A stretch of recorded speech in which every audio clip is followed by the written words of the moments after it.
Hello. I'm Forrest, and I've got a problem.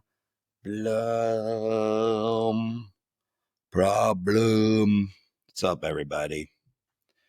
How's it going? Why do I even ask that? It's not like you can reply to that.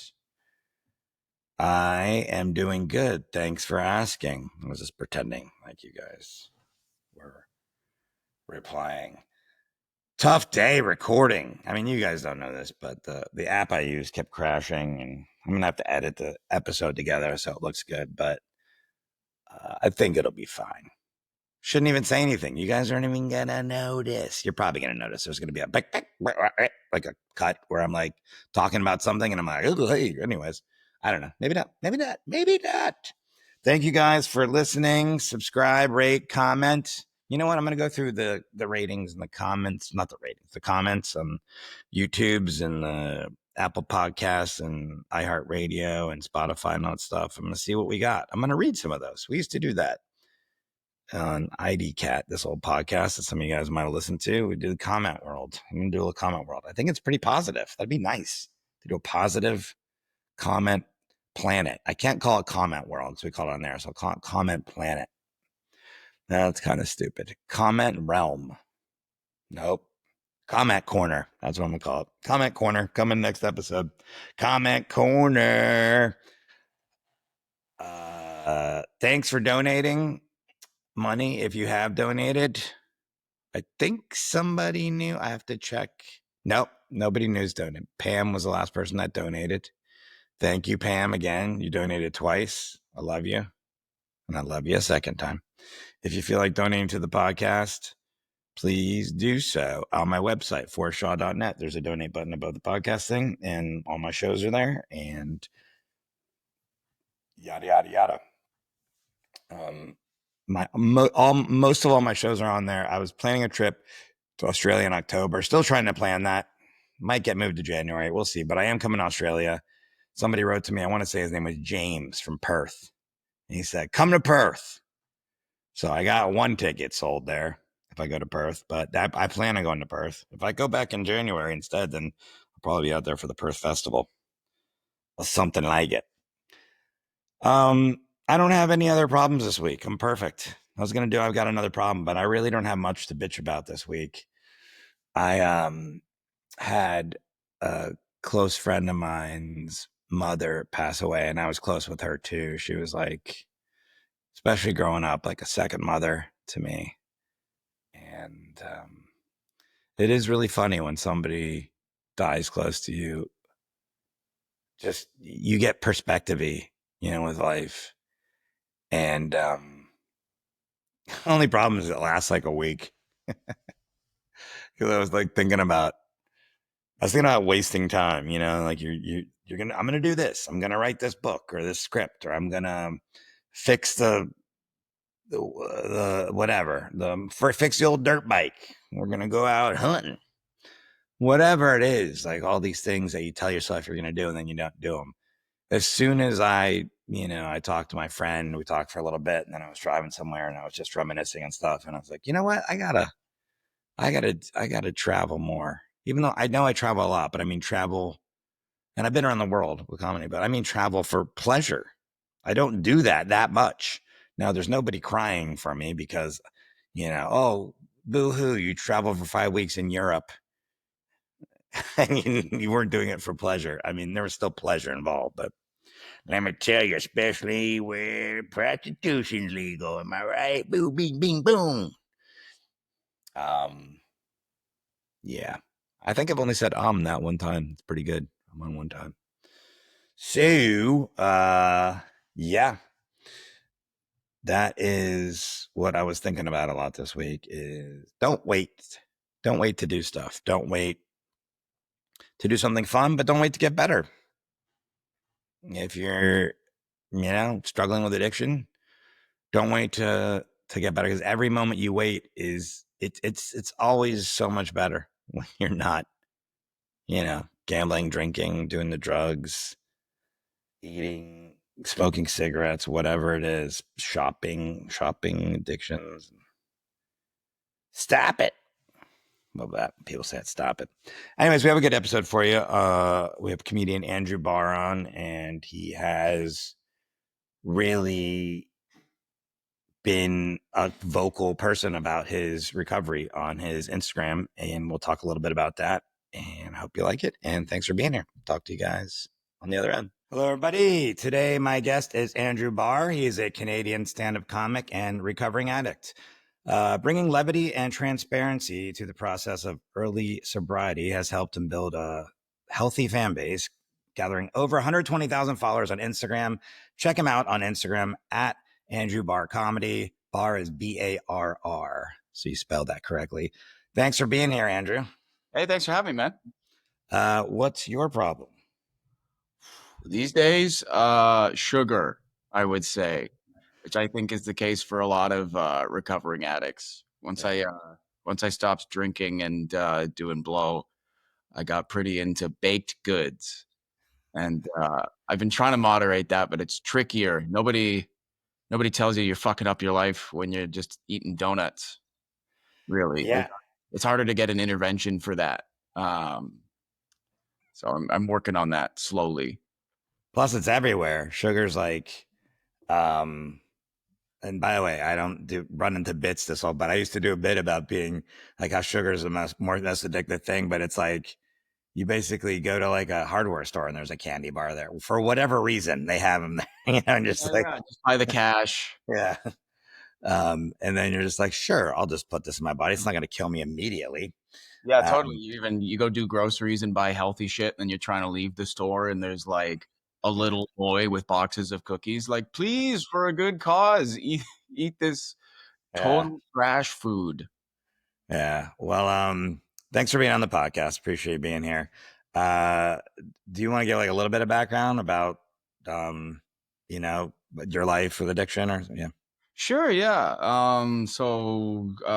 I got pretty addicted to booze probably in my late teens, early 20s. I've been doing comedy since that time. I started when I was 18, and I'm sure you know how it is. You're doing comedy, you're in a bar every day, you're around alcohol all the time. You know, there's always other people drinking, so it's easy to find an excuse.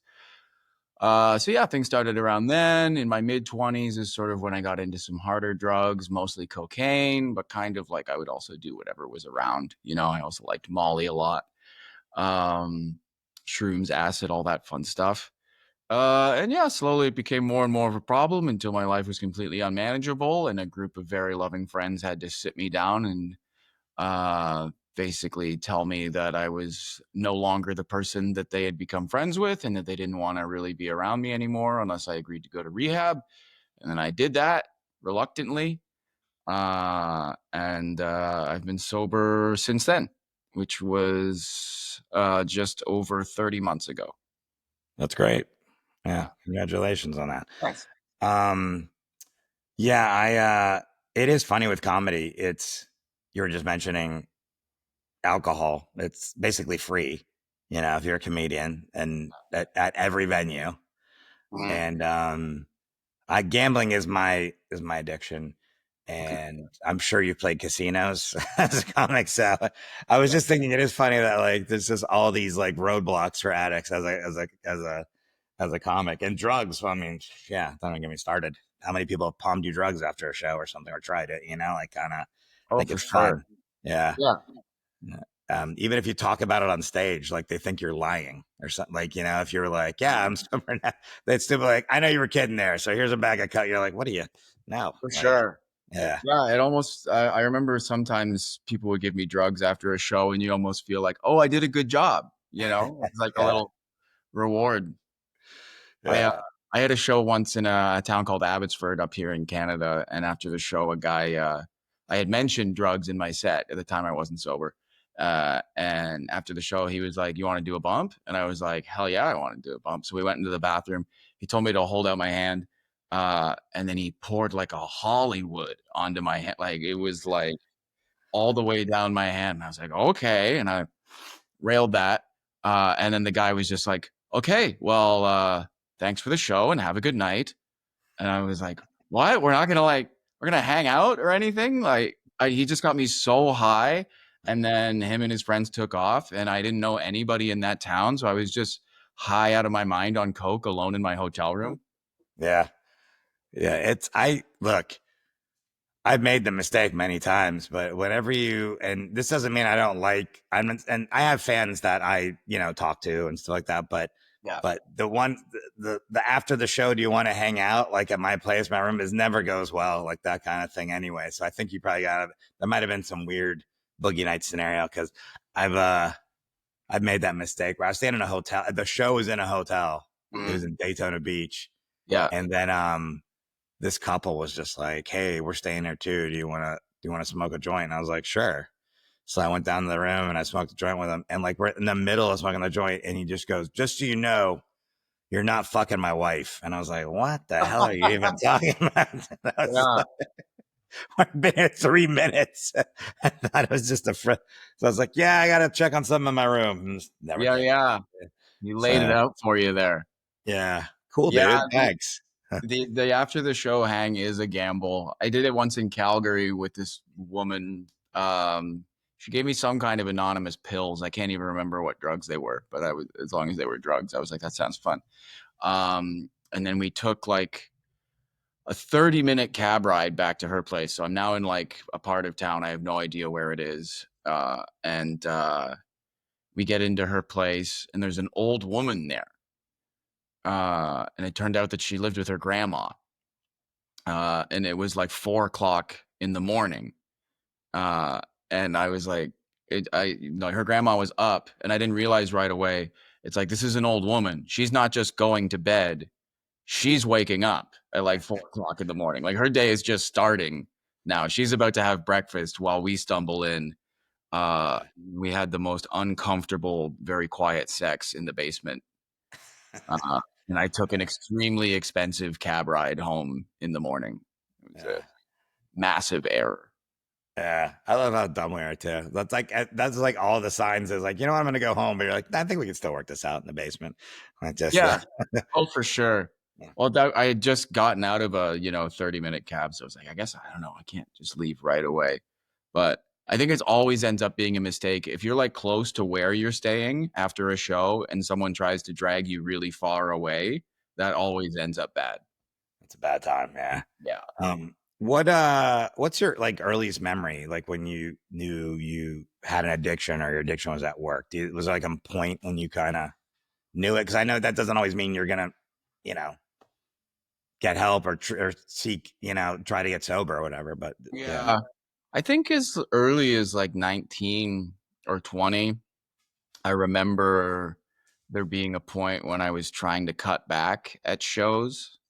Like I could tell that I was getting, just too drunk all the time and doing it too much.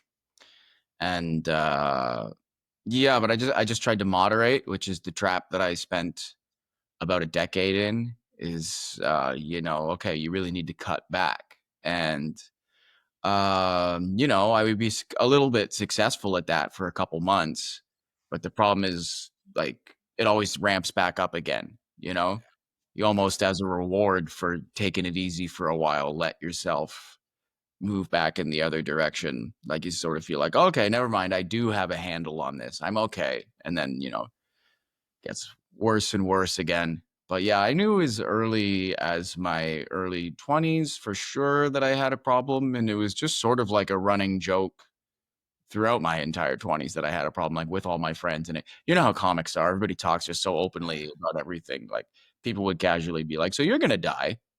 yeah, Uh, and I'd yeah, be like, yeah, probably. I don't know, maybe in my early 40s or something. I think at the pace I was going, I probably would have died mid 30s, or mid 30s, early 40s. I probably would have died. yeah. Still with me, and I don't know. Sometimes people look at gambling different because people, I don't know, people are like, just stop, But I think it's with all the. I think with comics, at least, there's still like this level of joking almost. Well, yeah, hey, this guy, sorry. Oh, hey, sorry, we didn't mean to talk about a parlay in front, whatever, and just. Yeah. But so yeah, there's not a lot of support. I mean, there is support. I shouldn't say that because a lot of I have comics mostly on the show, and there's a lot of people that are, have are sober or clean, whatever. But Mhm. but we tend to like not be comforting, I think is the right word. But Yeah, yeah, I look at it as kind of like tough love maybe at times because it's like since I've been sober, everyone is actually super duper supportive of me, which yeah, is so lovely.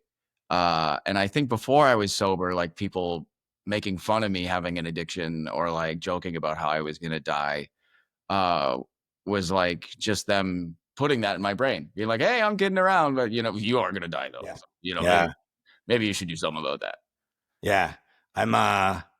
I'm overweight. I mean, I think everyone can see that, but I mean, that knows it too. But that's the same thing. I just recently started like working out and like just getting my life together Awesome. physically and dietary. Thank you.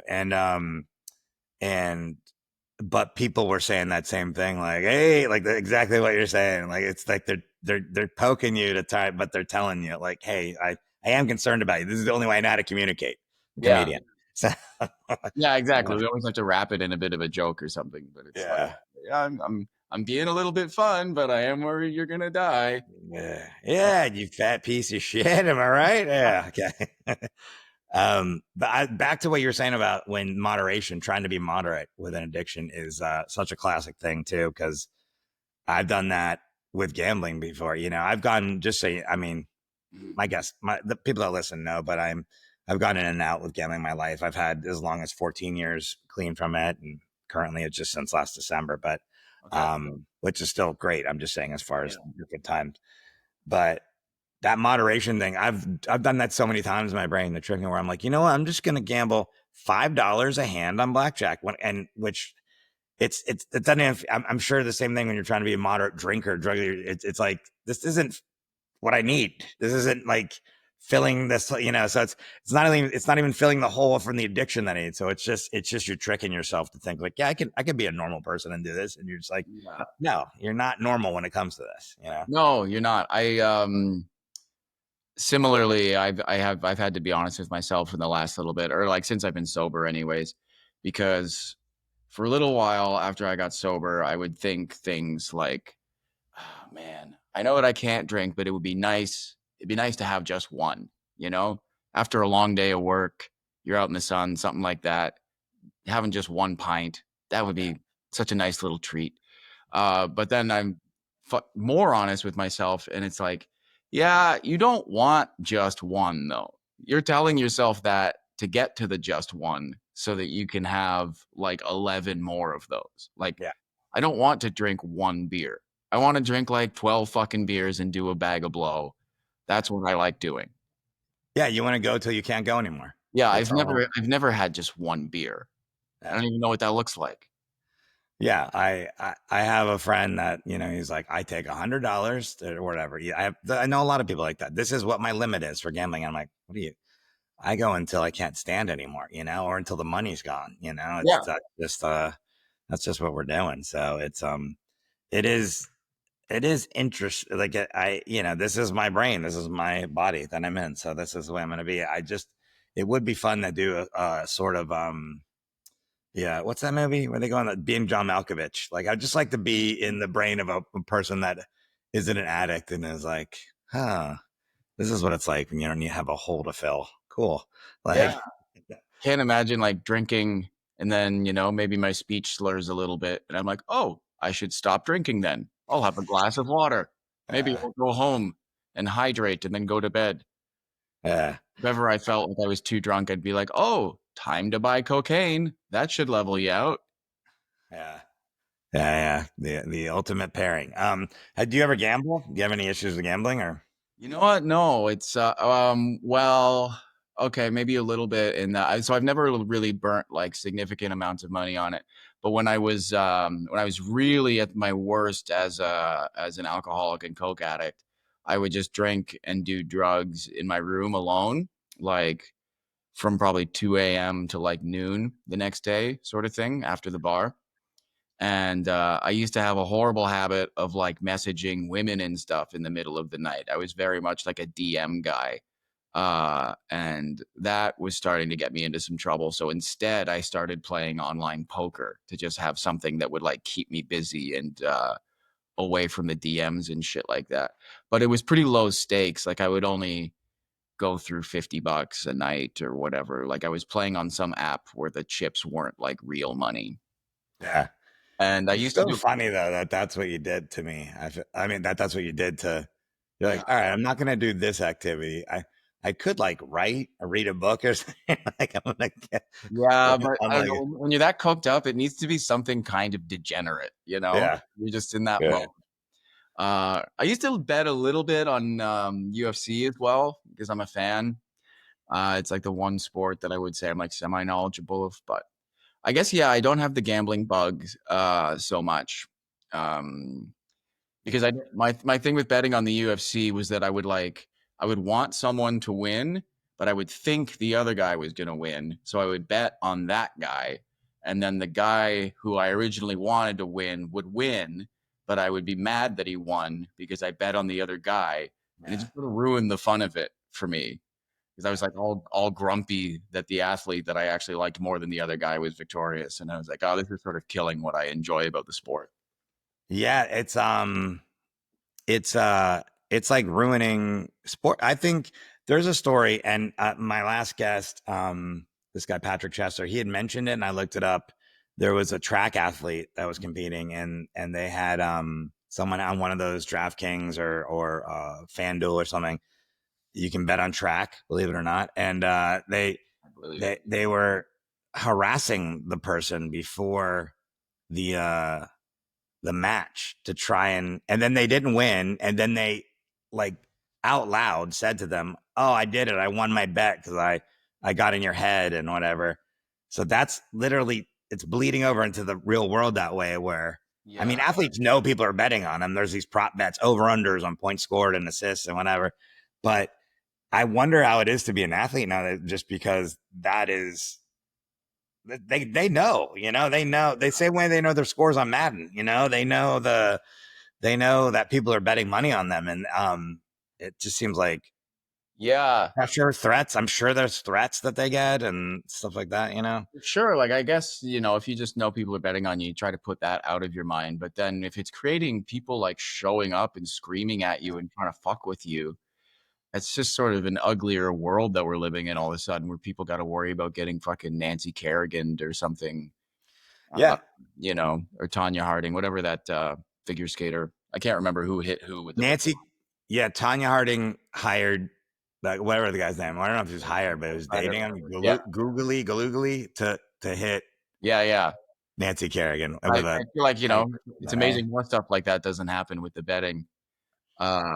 I'm, especially the way it is today. Like, I don't know if you're in the sports. I mean, you said UFC, but um, I'm watching like you're Canadian, so I mean, I don't know if you're in the hockey, but I'm from Miami, so and I like hockey anyways. But the Stanley Cup's on, Mhm. and we are watching it, and they constantly put up odds now. They're like, it's plus 180 for a goal to be scored in the next 5 minutes. And you're like, what the fuck's going on? Gambling Like, gambling is crazy present in sports now in a way that I don't remember, and just everywhere.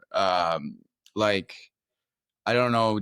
Obviously, we're in different countries, so the laws are different. But it used to be until not that long ago. I think in Canada, it was illegal to advertise gambling, and somehow that got overturned. I don't know. Someone managed to pony up enough money to get that fixed for the gambling websites, and now it's like all you see.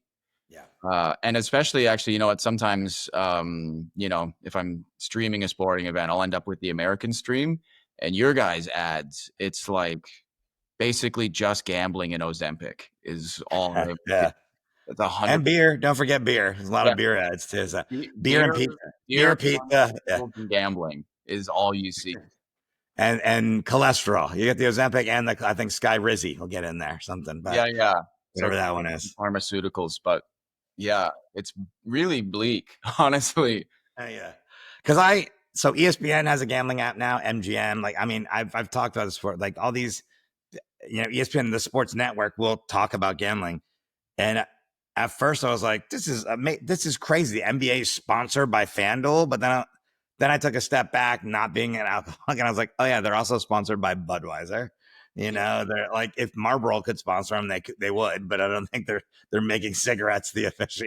But yeah. um, But it's it's funny. I'd have to rewatch a couple of these gambling ads because I can't recall. But I know that when they advertise alcohol, they at least have to be like, please enjoy responsibly. There's like they discourage at least sort of the overconsumption of it. I don't think in these gambling ads I ever hear them like, please gamble responsibly, because I don't even know if At the end, they do. they do. Okay. In the commercial and alcohol ads, I believe they're not allowed to take sip. At least on TV too, they're not allowed to be drinking it in the ads. Yeah, it just like is It can only be pouring. You just see yeah, pouring. pouring Yeah, the stream, like, and then you could hear that like like a the bubbling up. waterfall. Yeah. Yeah, the fizz and the yeah, they make it definitely like, like as orgasmic sounding as they can. The ice going in the glass for a scotch or something. Yeah. But they in gambling ads 100% they show them gambling. Like Mm. they show them people gambling irresponsibly. It's like Jamie Foxx. I've talked about one of the ads where he's shooting a film and he's interrupting the film shooting to gamble. That's Yeah. one of the ads. Yeah. There's Yeah. another one where he's calling Barry Sanders, who's playing pickleball, and he's bothering him to give him the winners. He's like, "Tell me who's gonna win." And it's like, what Yeah. the He's being like a degenerate. And yeah, yeah. So, but at the very end, it says problem gambling. Usually, they have on the radios. They'll say it on the radio ads. They'll say it, okay. and at the bottom, it'll have the little thing. But it's just like, okay, I Yeah. guess we're doing our due diligence. If you have a problem, call this number, and everyone's. I doubt everyone when they're like, "Hey, we got $500 free if you sign up today." No one's like, maybe I should call that number first before Yeah. I. And they got Yeah, Jamie Foxx doing it and stuff. God, you think yeah, and it's that seems like I don't know. It just seems like so, and maybe it's just because I'm sensitive because gambling. But if you had a Budweiser ad and you're like, you know what, we're gonna send you a case for free, even if you don't want it. Like, just yeah, drink this. it definitely is predatory feeling. And I guess, yeah, that's a difference between those ads and alcohol ads. Although it's funny, like, so you're right. I'm pretty sure in alcohol ads, like, they're never drinking the alcohol or getting drunk Yeah, because they're like, we shouldn't encourage the overconsumption of this. But it's like, really, I feel like you should show people really drunk because that might actually deter people a little bit. Like you should show some sad motherfucker who shows up to the same bar every day and has 10. yeah, Uh, yeah. That yeah, would be a great one. Just like a timeline of a guy going to a bar every single day, yeah, and then yeah. yeah, Show them after 5 years of that, and that's your ad. that one, and then the tagline's just like, "Hey, you might not have friends, but you think you have friends. Don't worry about it." Yeah, Just like totally. uh, or just a guy in a puddle of vomit. That's all you need. Just a shot of that Yeah, that pulled back, and he's just on a sidewalk, and you're just like Jack Daniels, always classy. Like, yeah. To be, what's funny though is if you did those commercials, they'd still be effective. yeah. People will be like, "Oh, that's funny. Look at them being on. I'll drink Jack Daniels now." Yeah, they're like, who's in charge of this account? That'd be great because I not in America they don't do it. Maybe they do it in Canada. I know in other countries the cigarette they have to put like pictures of a black lung on the side of it, and Yes, that is a thing here. The cigarette okay, yeah, all have like horrible, horrible graphics on them, and it stops. I don't think that many people, but yeah, yeah. It's like no, I've seen people that are chain smoking and they have the pack there, and it's just like somebody with a tube in their throat or something. And you're just yeah, like, man, tube in the throat. They'll show a lung that's been like taken out of a cancer patient. yeah, There's one that's like an empty crib. That one's the least grotesque, but like the saddest conceptually. But I feel yeah. like if I smoke cigarettes, I'd be like, "Give me the empty crib." I can look at that easily. That one actually is that's pretty fucked up. An empty condoms. It is fucked up. Yeah. Um, the do you do you think I know you said people have been really supportive of you and you're very open and about your addiction, with on Instagram and social media. And I'm open about it. I've been open about it before this podcast, but I'm clearly open about it now. Do you think that it's for a comedian it's easier to do that. It's what we do we're bearing our soul anyways on stage most of the time and stuff. So, but I do you think it's easier now for just a normal person to come out as an addict? Like I don't say come out, but like say I'm an addict. Whereas I think there's a Yeah. stigma.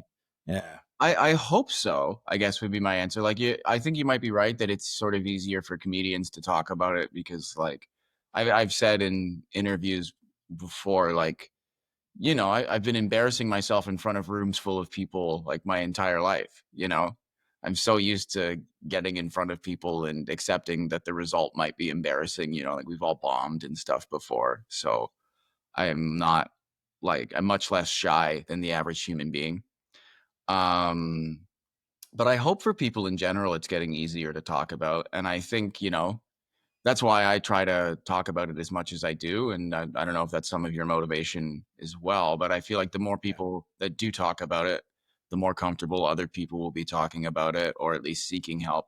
Because I think a lot of people lose, so many years of their life to this kind of thing, whatever form it takes for you, because of shame, right? You're just like ashamed. It's embarrassing. You don't want to admit that you have a problem, and people just sit in it so much longer than they have to because they're afraid to have a conversation. So I think it is good to talk about it and just normalize it because, hopefully somebody hears that who otherwise wouldn't have admitted that they have a problem Yeah. for years and years of their life, and they can lose not as much time. Yeah. The I think shame, you're right. You hit it on the head there with shame. It's that's a big I mean, even, for me it was, and sometimes still is. Sometimes there's that still will creep in there where guilt or shame, or it's those are kind of connected, Yeah. and I think that's a huge barrier because as an addict, your response to being shamed about something is to go get that drink or do the drugs or Absolutely. guilt Yeah. or whatever. Yeah. Yeah. So, The drugs and the alcohol are such like an effective numbing agent if you're having feelings that you don't want to deal with. and is that like, do you still struggle? Do you still feel like guilty or shame? Is there something like, is there a person that you did something to, or did you, Yeah. did you like, I know that's a 12 something like making amends, but there's still like, you make apologies to people and things like that, or, For sure, yeah, I still harbor some guilt. You try your best to put it down. Like I know that myself, if someone did something wrong to me, like, and people have, we've all given and taken in our lives.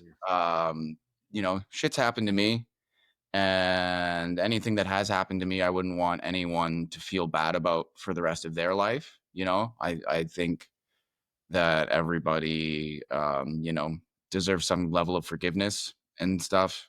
So I try to rationalize that. Then for me, I also shouldn't have to feel guilty for my whole life if I don't want other people to. But at the same time, it's hard when you're an addict for a long time. You do damage to people that you care about, and some of that you can fix, and often some of it you can't, and it's difficult to accept that. yeah, I'm not specifically a 12-step guy, but I learned a lot about the program when I was in rehab. And I think that I, apply concepts from it to my life for sure. I think the making amends thing is good. And I've been sort of gradually doing that over time. I didn't like make a big list like they have you do, but I sort of do a few. It's emotionally draining to like yeah, do. So sometimes, I'll do a few and then I'll take a few months off and then I'll remember that I did this to somebody, like sometimes something pops in your head and you're like, oh shit, right. Maybe I should apologize to that person too. yeah. Um, but yeah, it's awkward to do. And Sometimes the person's not ready. yeah, Shit. sometimes Like they're, sometimes you're ready and they're not ready, and I have to remember that. You have to remember that because as you're getting better and you're 30 months in, but it's a constant day by day thing where you're like, oh, there's another brick or another piece that removed or whatever, that I'm yeah. letting go of or whatever. And you're moving at this certain pace. Mhm. And because sometimes you get caught up in your own movie. You're like, well, everybody else is at the same place I'm at, and they're not. They're like Totally. 200 miles behind you, and you're just like, hey, I'm ready to talk about this, and they're like, fuck off. Yeah. Like, oh, yeah, Absolutely. And that is a really scary part about apologizing to people and why I think they don't encourage doing it right away. Because I yeah, think the thing is if you're going to apologize to somebody, you need to picture in your brain how bad it could go. If you're going to apologize to somebody, picture the worst that it could go and then think about, would that make you drink or relapse or whatever your thing is, because ultimately your sobriety has to come first and you need to be safe. So if you think that someone could say something to you hurtful enough that you would break, then it's probably not time yet to have that conversation with them. Uh, Yeah. Even though the odds of it going as bad as it can possibly go are low, still it's something that you have to think about. Uh, and then it's hard. Like, yeah, I've had some people, it's unpredictable. I've had some people who I feel like I had a pretty major transgression against, like, forgive me quite quickly. And then I've had another person who I thought like it was a pretty minor thing, like really hang on to it. So it all varies based on the person. And I think Yeah. it's hard accepting too that some people, while you were waiting to get your shit together, some people have sort of healed and moved on from you on their own, and they don't need an apology.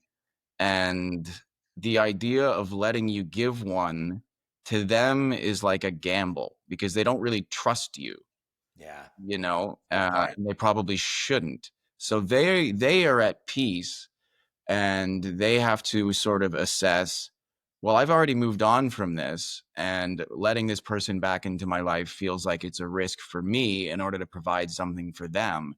Do I really owe them that? And the answer is no, they don't.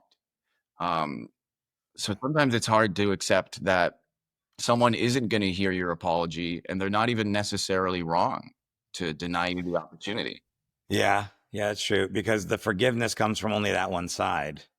They have to forgive you. They don't have to, but that's where the forgiveness comes from, and that's up to them.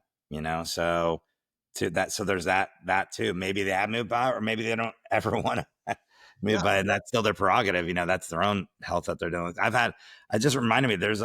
I this is years ago. I'm from Miami, and when I was a kid, this other kid that I went to school with, I'm not gonna say any names, but we were just, I skateboarded. We were skateboarding and on the streets and sidewalks, just had a bunch of us. And I said something to him that upset him. And we were going back and forth all day. And he just really upset him to the point I was sitting on my skateboard. He came behind and he just grabbed my hair and then punched me in the eye and cut my eye open.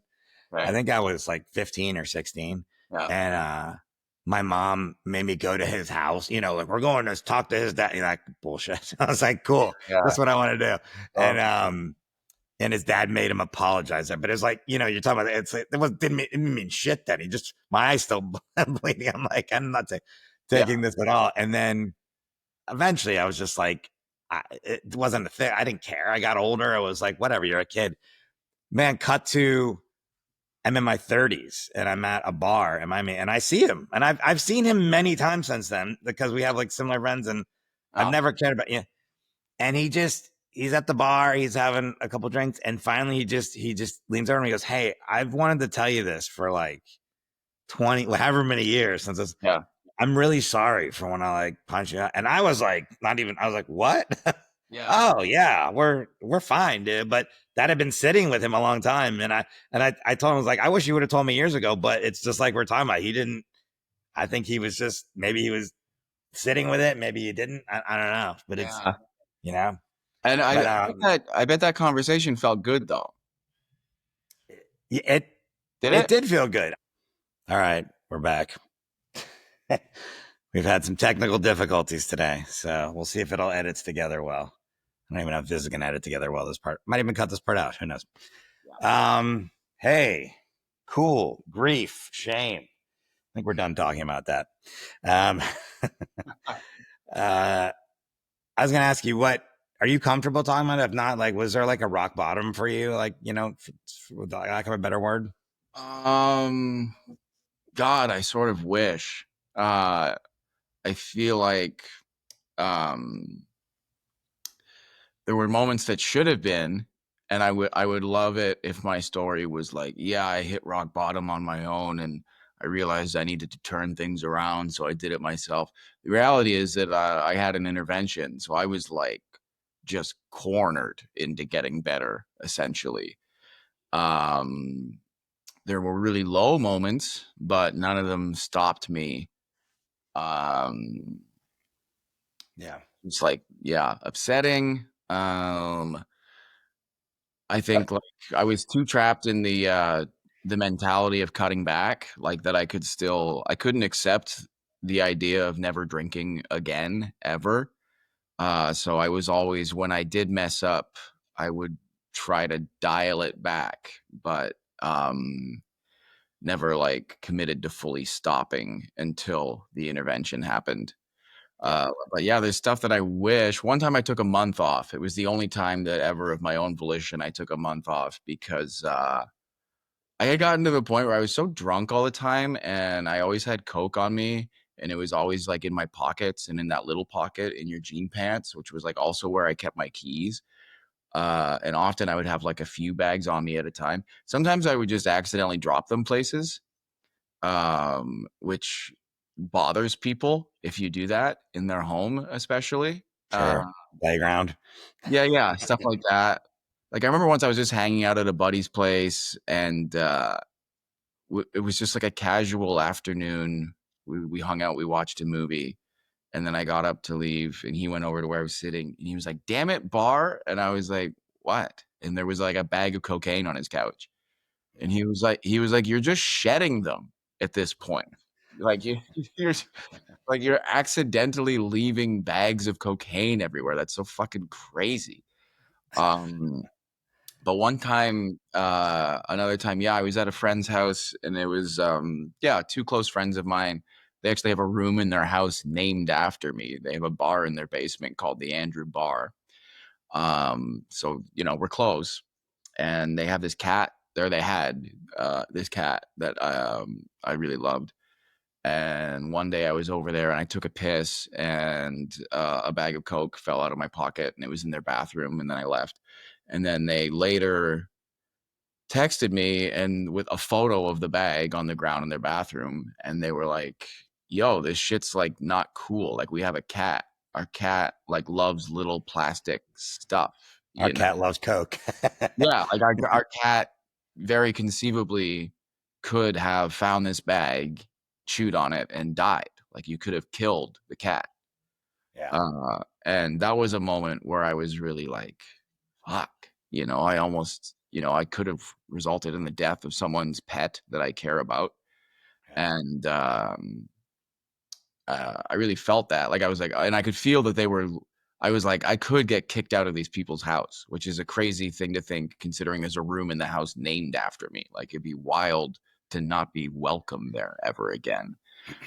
yeah, They didn't like ban me from their home, but they were like, don't do that again. Um, and that made me take a month off. But yeah. those, First of all, I'm really glad that's where that story ended up. When you said there's a cat, I was like, oh no. yeah, Um, like, and the rock bottom thing, I just in this doing this podcast and talking to people, and other people, not other people not on this podcast. I think that maybe people think rock bottom is addicts and not addicts think it's supposed to be. It's like, and then this happened, and from that point on, it was yeah, uphill. Like we were all sunshine, whatever like that. But I don't think the rock bottom has to be where like things turn around. I don't think it has to be like one moment. It can be. I mean, the intervention could be the rock bottom. And intervention is a good thing in the fact that there are people that care and love about you that want you to get help. yeah, But that is really a wake up call. Where you're just like, wow, okay, I didn't even realize this is how many people I was affecting besides myself. for Um, sure. Having an intervention is a wild fucking bummer. yeah, yeah, It's crazy how bad it is. Just people, I don't know, it was like 8 people, they all wrote letters and everything. Everybody cried. Like it's a huge bummer. It's just like all of the people that you like the most telling you exactly everything that's wrong with you and they're correct. yeah. It's like no rebuttal. It's Yeah, like yeah. would the Yeah. defense like to call a witness? No, we're good. No. No, you're right. I suck. Yeah, no further questions. Yeah, it's I didn't have a standard, I'd say, intervention, but I had a moment where my family was all gathered around with a gambling counselor because they didn't understand. Most of my family didn't understand gambling addiction. Most people don't understand gambling addiction. It's it works in the same way physically, alcohol and drugs and everything else does. But I just think when it comes to money, people like get really precious about it. Well, just stop. It's money. You got to keep your money. Like it's Yeah, like, yeah, not like a drug that you're ingesting or whatever, but like yeah, or when you place a big bet, there's like a crazy dopamine high or something yeah, that you yeah. get. But a lot of it is too, in my opinion, is the money part because people, I mean, I wouldn't say nobody, but most people, like your friends with the Casa, they're not going to be like, I can't believe you're a Coke addict. Like, I like Coke. You should give me some, you know. But with gambling, it's like, I can't believe you're gambling your money. You might as well give me the money. I've had that said to me before. Give me the money and I'll figure it. It's like, that's not what it is. I could give you the money and I'll get other money and do it. Yeah, It's just something about the financial aspect of it. But yeah, the intervention is, but the rock bottom thing, I just think that's interesting. That's such a term or trope or whatever with addiction, but I find it there's not this actual one point. It's just a collection of everything yeah, that sort of like gathers. cumulative rock bottom. Is that, Yeah, yeah, I guess for me, rock bottom would have been either the intervention or like just going to rehab in yeah, general. yeah. But Because it makes, I guess if you think of it in like a real like the bottom of a pond, you know, it's everything is gathered at the bottom there. That so it's like it's not, and sometimes it is something. Someone could, you know, get in a car accident and kill somebody drunk, and then like that's definitely a very definitive maybe rock bottom. But I just think in general it's just the accumulation of everything. You're just like, okay, that's it's too much, you know. yeah, So what's your best moment since being able to manage your addiction like that you've had? interesting. There's been some good ones. I ran a marathon. Mm. That was pretty sweet. Although also awful because it is running a marathon. Like it was horrible.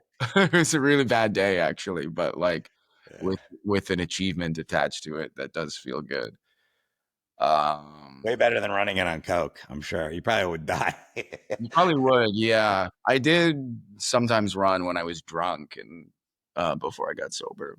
Um, I got re-invited to a wedding. That was nice. Mm, There was that, you know, was definitely like symbolic of the change that I had made. So it was a good yeah, moment. Because I had been uninvited from that same wedding at the intervention. yeah.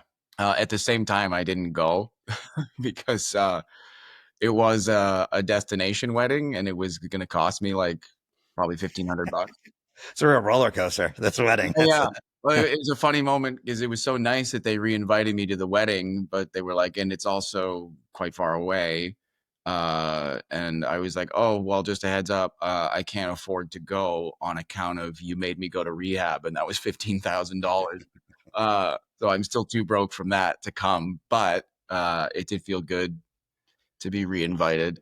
Yeah, I mean, that's such a great point. I've asked this question a decent amount of times on the podcast, and it's always different answers. And sometimes someone says something really big, you know, but Mhm. it's those little things I think that are really important. Like just being reinvited to a wedding normally with just being invited to a wedding, not you just be like, oh yeah, I'm invited to a wedding, you know. But that that does say a lot because rebuilding someone else's trust is no small feat, you know, and that's why they did that. You know, they didn't want you there probably because whatever, drinking coke, whatever. You know, Yeah, you leave a bag of coke on the floor, she's gonna slip on the first dance and die. You know, yeah, yeah. but um, but yeah, those are those little things. I think that's awesome that you think that is a good moment because it is something that someone might just dismiss, but it is really indicative of where you're at. You know, like Yeah, and I do love little moments like that because ultimately, like, it's important that your sobriety is for yourself, you know? Like, that's gotta be probably the biggest part of it because a lot of people try to change for external factors, but if you still don't give about a shit about yourself, then it never will quite take. yeah, But at the same time, as I do care about myself and I want sobriety for me, it's for the people in my life too that I fucked over a little bit, you know? sure. Uh, Yeah, it's always you first. You got to do you first. But yeah, but there's other yeah, people too. but Yeah. it's for them too. And it was hard realizing the negative mental space that I was taking up in people. Like, I feel like we all only have so much bandwidth and so much brain power, and I don't like being something in someone's mind that is taking up space in a negative way. Even just when I had that intervention, realizing like the amount of group messaging that went on behind the curtains to get together 8 people with different schedules and stuff, how much talking back and forth about should we do this, should we not Yeah. do this? Okay, when we can do it. Okay, fuck, well, I'm out of town that day. Okay, does everybody have their letter? Like, realizing all of that shit happening behind the curtains, I'm like, I don't want to take up that kind of real estate in the minds of the people that I care about. Yeah. So the little moments where I realize that people, trust me again and are not worried about me or the things that I might do, those do mean a lot. Yeah, for sure. Yeah. And then here, last question I have is like, what advice would you have for someone that's struggling with any addiction now? Uh, I think reaching out is the most important thing. They say that the opposite of addiction isn't sobriety, that it's community. That's, something I've heard. It's a bit bumper sticker y, but I think it's true. The way that addiction typically works is that it isolates you and then it kills you, right? It wants you alone. So the best thing you can do is not be alone, which involves telling people that you're struggling, which I think is a really difficult first step for people because of, like we talked about earlier, the shame that some people feel. But the reality is, like, so many human beings struggle with this exact thing that there's nothing to be ashamed of. It's like quite common, you know. And I think just having people around you that know that you're struggling as well and want to help you with it and maybe can help hold you accountable is super valuable. When I first got out of rehab, I told everybody that I was in there, just because I liked the idea of everyone around me knowing that I shouldn't be drinking, and that sort of helped keep me on the path because I was like, it'll be even worse if I drink, and everyone knows I'm not supposed to be doing it. So yeah, Yeah. just you know, try not to Yeah. be ashamed of your problem, and you use the other humans you have around you as the resource that they are. Yeah. The put up the roadblocks, use it. Yeah, I like that. Isolates you and kills you. I don't like that, but I just think that's a good way of saying it. So Yeah, yeah, so isolating. All addictions has become this isolating thing, and you for think, sure. you know, Because it's really selfish. I don't know. I always yeah, picture the disease as kind of like a guy, and it's like it's just selfish. It wants you just around it all the time, and it doesn't like it when other things make you happy that aren't it. That's why typically people's addiction gets to, like, for at first mine was very social. Like, I was just drinking when I was out and around people, and same with drugs. And then eventually I'd be out and around people and I'd be like, I can't wait for everybody else to go home so that I can go back to my house and just do cocaine by myself. oh my God, yeah, yeah, exactly. I would be doing gigs and just be like, all right, there's a casino 12 Yeah. miles. I'm just Yeah. like Yeah. figuring out let's go do that. And I'll pretend those people are my friends at this time. But I'm Sure. by myself. And yeah, but reaching out is, I close all these podcasts. I do like an outro separate and Mhm. I just read out suicide and crisis hotline numbers. Um, That's it's a good. bit of a joke now too, because Germany's is like 85 digits long for whatever reason. One of the most efficient countries has like this, it's like US and Canada's 988. It's like, yeah, we got that right. So, Yeah. um, but I've talked about it too. I don't read them because people are going to wait to the end of the podcast to get the numbers. I mean, Yeah. the idea is just to remind people, hey, reach out to people if you're feeling, you don't have to feel like you're suicidal, but if you feel terrible, like anything, like just reach out to somebody. And I think that's so important because there is someone that'll help you, you know? For sure. I think that's Yeah. really good to do, especially if you have other gambling addicts who listen. It's funny. Gambling is the addiction with the highest suicide rate of any of them. Yeah. Yeah. Yeah. I think it's like, and it's a real silent addiction. I mean, I think in the coming years, unfortunately, I don't want to say this like, oh, boasting. I just think with the gamification of it, the putting on our phones, the apps and stuff, I just think in the coming years we're going to see this uptick in, unfortunately, in especially children, like young kids getting into it, Yeah. teenagers and stuff like that. You know, It's gross how much it's able to be advertised. yeah, and I think that will eventually change. I hope the same way cigarettes, beer, whatever, and that stuff. But that doesn't mean people will still it'll still be an issue. So you still have to deal with it. But Yeah. The companies just seem to have the most amount of money to advertise. Like yeah, I get emails all the time from gambling companies asking if I want to do like promotional content for them. And I'm like, that'd be yeah. so wildly inappropriate of me to do that to my following, which is mostly recovering addicts and stuff. But I don't even think it's insidious on their end. I think they just send out blanket amounts of emails. Yeah, I mean, it's with podcasts or social media or anything. I mean, all those, DraftKings prize, all these, they're all about that, like on podcasts. I used to do a podcast with another comic and he would promote one, but it wasn't an addiction podcast or anything. And he asked me and I said, I don't really care.